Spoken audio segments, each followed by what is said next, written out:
ముందుగా ధన్యవాదాలు కార్యక్రమాన్ని ఆర్గనైజ్ చేసినందుకు. అదేవిధంగా మరి గోల్డెన్ జూబిలీ జరుపుకోబోతున్న సందర్భంగా వారికి శుభాకాంక్షలు కూడా తెలియజేస్తూ, సంవత్సరం కిందట దాదాపుగా సంవత్సరం కిందట మరి ఎన్నో రకాల అనుమానాలు, అపోహలు, ఉత్సాహం, కేరింతలు, రకరకాల భావోద్వేగాల మధ్యన తెలంగాణ రాష్ట్రం ఏర్పడిన తర్వాత మరి మొదటి సంవత్సరం దాదాపుగా పూర్తిగా వస్తున్న పరిస్థితి.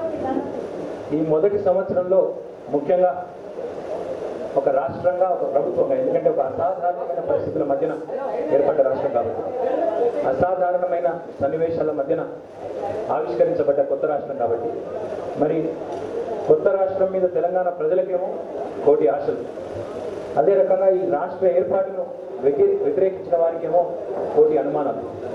అట్లా ఎన్నో అనుమానాలు, ఎన్నో ఆశల మధ్యన ఎన్నో రకాల ప్రచారాలు, ఎన్నో రకాల మరి ఏం చేశాము, ఏం జరిగింది అని ఆలోచిస్తే ముఖ్యంగా అన్నిటికన్నా పెద్ద ఛాలెంజ్ తెలంగాణ ప్రభుత్వానికి ఉండింది ఈ మొదటి సంవత్సరంలో.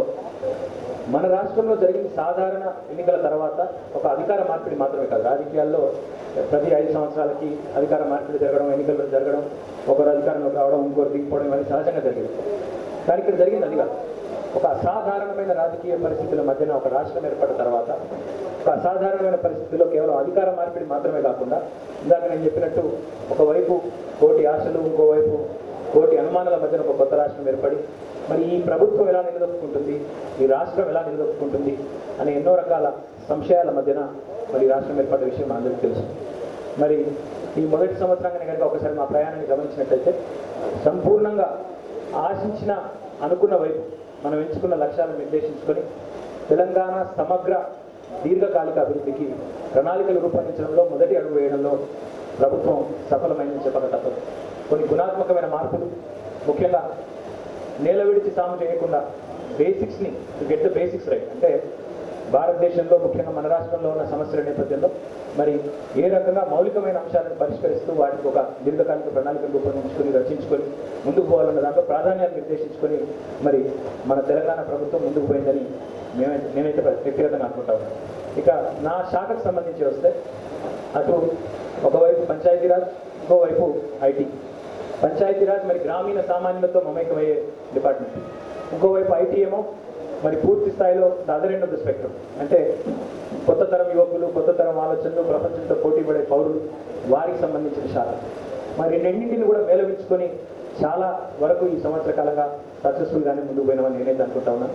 అందులో ప్రధానంగా ఇన్ఫర్మేషన్ టెక్నాలజీకి సంబంధించి ఒక విశ్వాసాన్ని పాదుకొల్పాల్సిన బాధ్యత మా మీద ఉంది. ఎందుకంటే ఈ రాష్ట్రం ఏర్పడ్డ కొత్తలో మరి చాలా ప్రచారాలు జరిగినాయి. హైదరాబాద్లోని పెట్టుబడులు తరలిపోతాయని, ముఖ్యంగా ఇన్ఫర్మేషన్ టెక్నాలజీ రంగంలో ఉండే దిగ్గజాలు కూడా ఇక్కడ నుంచి తరలిపోయే పరిస్థితి ఉంటుందని చాలా రకాల ప్రచారాలు కూడా జరిగింది. కానీ చాలా స్పష్టంగా ఈరోజు ఒక హిందూ అనే పేపర్లో సంజయ్ బారు గారు, ప్రధానమంత్రి మాజీ మీడియా సలహాదారు, ఒక వ్యాసం రాశారు.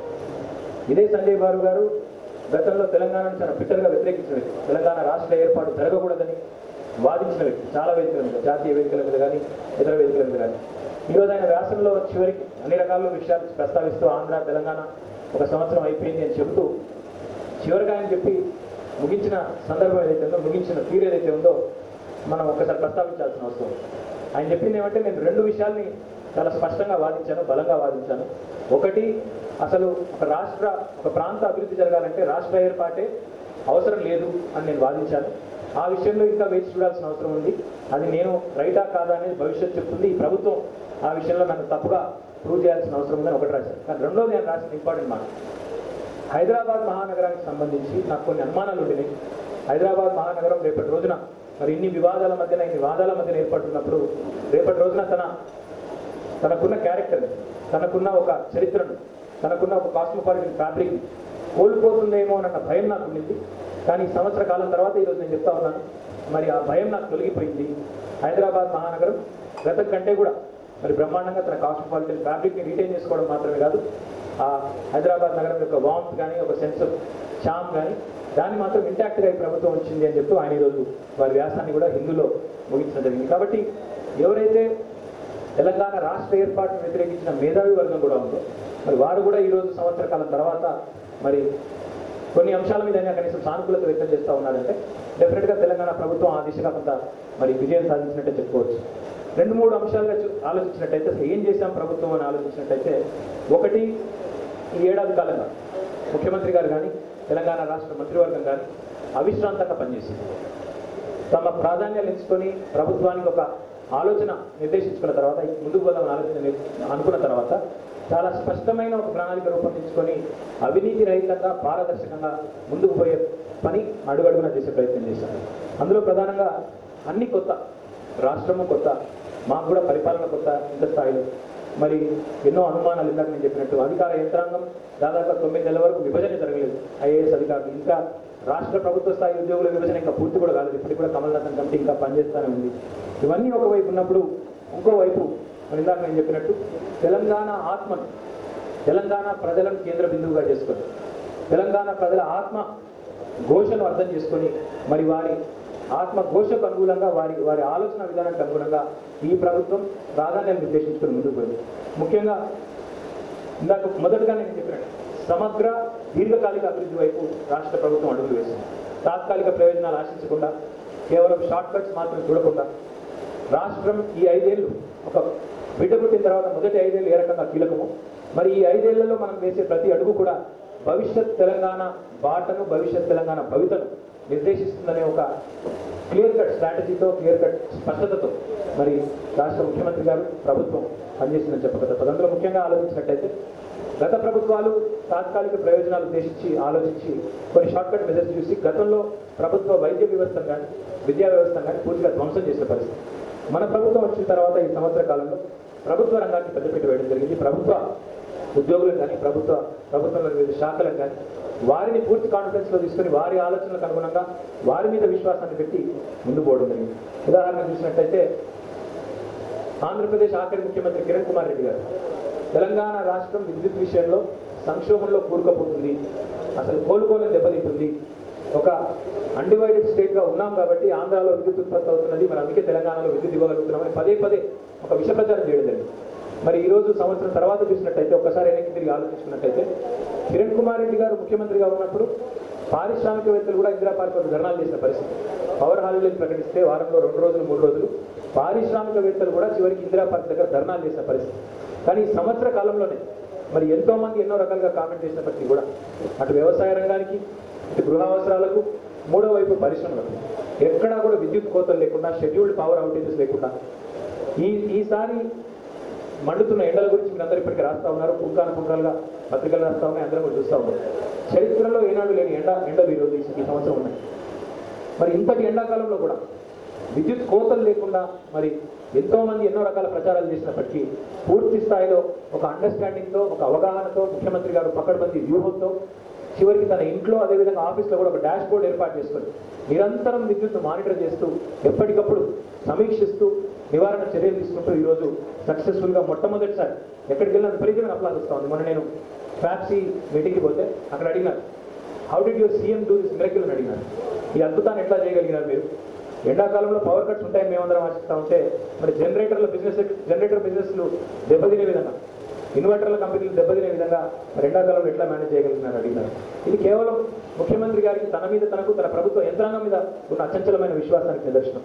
ఈరోజు విద్యుత్ రంగంలో కేవలం తాత్కాలికంగా ఈ ఎండాకాలం విద్యుత్ సమస్యను నివారించడమే కాకుండా రాబోయే 5 ఏళ్ళు కూడా దీర్ఘకాలిక ప్రణాళికతో ప్రస్తుతం ఉన్న 4320 మెగావాట్ల ఇన్స్టాల్డ్ కెపాసిటీని రాబోయే 5 ఏళ్లలోనే 23,000 మెగావాట్లకు తీసుకెళ్లడానికి ప్రణాళికలు రూపొందించడమే కాదు, ఫైనాన్షియల్ క్లోజర్ కూడా మనం చేసుకోగలిగాం. పవర్ ఫైనాన్సింగ్ కార్పొరేషన్ కానీ, రూరల్ ఎలక్ట్రిఫికేషన్ కమిషన్ కానీ అవన్నీ కూడా పూర్తి చేసుకోగలిగాం. అది మాత్రమే కాకుండా ఇందాక నేను చెప్పినట్టు ప్రభుత్వ రంగానికి పెద్దపీట వేశామని ఎందుకన్నా అంటే గతంలో ఈపీసీ విధానంలో ఎప్పటికప్పుడు ప్రైవేట్ రంగ సంస్థలకు పెద్దపీట వేయడం జరిగింది. కానీ ఈసారి మన ప్రభుత్వం వచ్చిన తర్వాత అది విద్యుత్ రంగమే కావచ్చు, సాగునీటి రంగమే కావచ్చు, తాగునీటి రంగమే కావచ్చు, ప్రభుత్వ రంగానికి పెద్దపీట వేస్తూ డైరెక్ట్గా G2G మనం విద్యుత్ రంగానికి సంబంధించి చూస్తే మొత్తం కూడా BHELతో ఒక MOU కుదుర్చుకొని విద్యుత్ కొంటే కూడా మరి ఛత్తీస్గఢ్ రాష్ట్రంతో మనం ఒక ఒప్పందం కుదుర్చుకొని ఈ రకంగా గవర్నమెంట్ సంస్థలకు, ప్రభుత్వ రంగ సంస్థలకు పెద్దపీట వేస్తూ ముందుకు పోవడం జరిగింది. అదే రకంగా మనం ఇతర రంగాలు కూడా తీసుకున్నట్టయితే ప్రభుత్వ రంగ సంస్థలకే పెద్దపీట వేస్తూ ఈపీసీ విధానానికి తిరోధకాలు ఇస్తూ మా వాటర్ గ్రిడ్ ప్రాజెక్ట్ చూసుకున్నట్టయితే ఈపీసీ విధానానికి కిలోదకాలు ఇస్తూ మరి ఆర్డబ్ల్యూఎస్ డిపార్ట్మెంటే స్వయంగా మొత్తం డిజైనింగ్ కూడా చేసి పూర్తి స్థాయిలో ఈరోజు మంచి పద్ధతిలో ఒక పద్ధతి ప్రకారం ముందుకు పోతున్న పరిస్థితి. ఈ రకంగా మరి ప్రభుత్వ సంస్థలకు పెద్దపీట వేయడం జరిగింది. ప్రభుత్వాన్ని పట్ల ప్రభుత్వ సంస్థల పట్ల విశ్వాస పునరుద్ధరణకు గట్టి ప్రయత్నం ఈ ప్రభుత్వం చేసిందని చెప్తా ఉన్నాం. తర్వాత సంక్షేమ రంగానికి అన్నిటికన్నా ముఖ్యంగా అభివృద్ధి సంక్షేమం రెండు కీలకమైనప్పటికీ మరి సంక్షేమ రంగానికి పెద్దపీట వేస్తూ ఒక సంక్షేమ రంగంలో దేశానికే ఒక మోడల్ రాష్ట్రంగా ఆదర్శ రాష్ట్రంగా తెలంగాణ ప్రభుత్వం నిలిచిందని కూడా చెప్పక తప్పదు. వ్యవసాయ రుణమాఫీ నుంచి మొదలు పెడితే ఈరోజు దేశంలో ఎక్కడా లేని మొత్తంలో పెద్ద మొత్తంలో పెన్షన్లు ఇవ్వడం కానీ, సన్న బియ్యం లాంటి కొత్త కార్యక్రమాన్ని శ్రీకారం చుట్టడం కానీ, కళ్యాణ లక్ష్మి, షాదీ ముబారక్ లాంటి కార్యక్రమాలు కానీ, అదే రకంగా నిరుపేదలకు హౌసింగ్ పథకం ఇప్పుడు ఐడిఎస్ కాలనీలో ఏదైతే అమలు జరుగుతూ ఉందో అట్లాంటి కార్యక్రమాలు కానీ, ఈ రకంగా దాదాపుగా 9,000 కోట్ల నుంచి 27,000 కోట్ల రూపాయలకు సంక్షేమ బడ్జెట్లు తీసుకెళ్లి ఈరోజు 27,000 కోట్ల రూపాయలను సంక్షేమ రంగానికి మరి కేటాయిస్తూ సంక్షేమానికి టాప్ ప్రయారిటీ ఇచ్చిన ప్రభుత్వం తెలంగాణ ప్రభుత్వం. మొత్తం దేశానికే మరి సంక్షేమ రంగంలో ఆదర్శంగా నిలబడ్డ ప్రభుత్వం తెలంగాణ ప్రభుత్వం. అదే రకంగా హైదరాబాద్ మహానగరం మీద, ఐటీ ఇండస్ట్రీ మీద, ఓవరాల్గా ఇండస్ట్రీ మీద కూడా మరొక గట్టి ప్రయత్నం.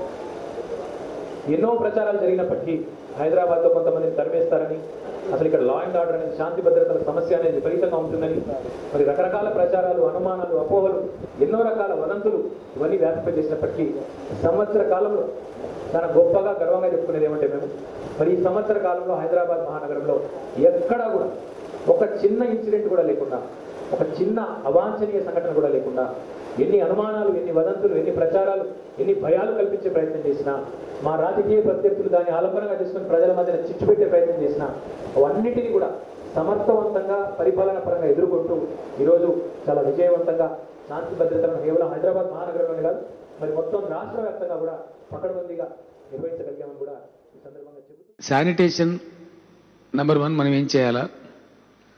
దాంట్లో ఇప్పుడు ఉన్నది ఏంటంటే సైకిల్ రిక్షాలు పెట్టారు. దాన్ని 3 భాగాలుగా మనం తీసుకోవచ్చు. ఒకటి ర్యామ్కి అనే ఒక సంస్థకు దీన్ని అప్పగించారు 2004లో. ఆ సంస్థ